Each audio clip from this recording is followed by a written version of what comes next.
love and justice. We often feel this tension between the two. They seem at odds with each other, but we know both are right. So today we'll hear stories that answer this question. Can love and justice be reconciled? And what happens when we ignore one for the other? Our first story, King David madly in love. 2 Samuel 11, 2-3. One evening, King David got up from his bed and walked around the roof of the palace. From there, he saw a woman bathing, and the woman was very beautiful. So King David sent out a man to find out about her. And the messenger said, "Isn't this Bathsheba, the daughter of Eliam, the wife of Uriah the Hittite?" 2 Samuel 11, 14-15. In the morning, King David wrote a letter to Joab and sent it with Uriah. In it he wrote, "Put Uriah in the front, where the fighting is fiercest. Then withdraw from him, so that he may be struck down and die." 2 Samuel 11, 23. Then the men shot arrows at your servants, and some of the king's men died. Moreover, Uriah the Hittite is dead.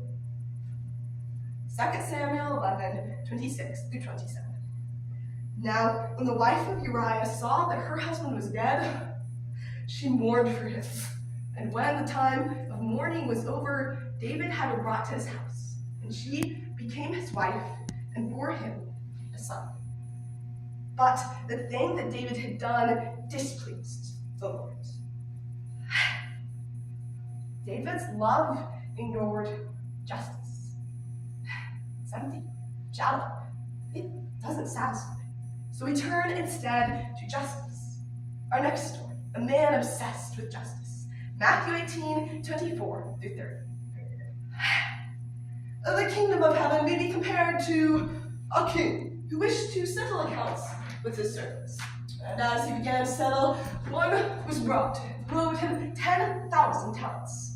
And as he could not pay it, his master ordered him sold with his wife and children and all that he had, that payment should be made. So the servant fell to his knees and pleaded with him, saying, "Have patience, I'll pay you everything." And out of pity for that servant, his master released him and forgave him all of his debt. Now, when that same servant went out, he saw one of his own fellow servants who owed him 100 denarii.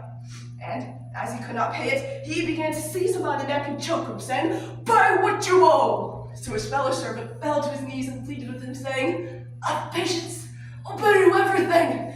But he refused, and he threw him into prison until he should pay his debt. The servant's justice ignored love. Making his fellow servant pay his debt was just, but it was cruel in light of the mercy he'd just been shown.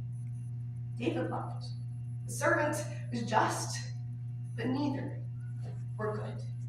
We as humans struggle to reconcile love and justice. So when we try to contemplate the character of God, we often find ourselves with a very twisted understanding of who God is. Everything Sad is Untrue by Daniel Nayeri. Would you rather a God who listens or a God who speaks? Be careful with the answer. It's important. There's gods all over the world who just want you to look inside and find whatever you think is good. And then there are gods so alien to us, with minds so clear the only thing to do is to sit at their feet and wait for them to speak. A God who listens is love. A God who speaks is law. Love without justice is empty. And justice without love is cruel. Oh, and the answer is God should be both. If a God isn't, that is no God. With false understandings of God as either all loving or all just, we find ourselves still unable to override this predicament of love versus justice in his character. Why? Because when people do wrong, justice demands they be punished. But when people are crushed by justice, love demands mercy. God is love, but our debts of sin cannot simply vanish. So, what is the character of the one true God? Can love and justice be reconciled? In him, the priest of dirty clothes, by R.C. Sproul.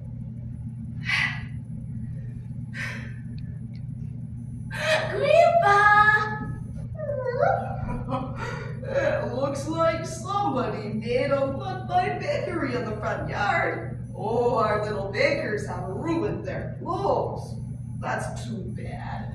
But it certainly does remind me of a story. Many years ago, in a faraway land, a young man named Jonathan was about to become a priest. The bishop gave Jonathan the special clothes of a priest. The next day, Jonathan was invited to preach his first sermon before the king. As Jonathan made his way to the castle, his horse stumbled and Jonathan fell. There was mud all over his clothes. The king just asked to understand.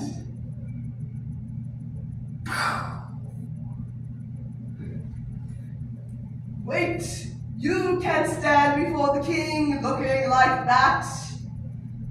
Your Majesty, I'm sorry I look so dirty. I promise next week I will be clean.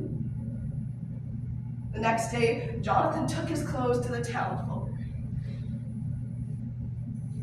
Oh, I'm afraid these clothes are ruined forever.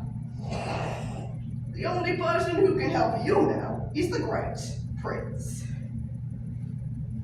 The great prince was dressed in a long purple robe. His face seemed to shine like the sun.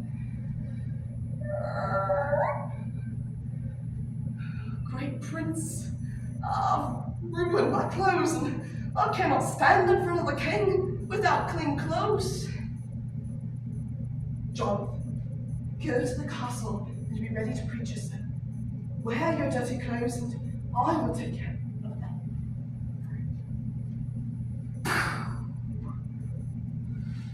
Jonathan, I told you could not stand in front of me looking like that.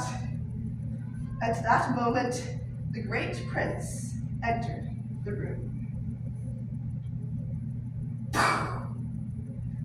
Jonathan, take off your dirty clothes and give them to me.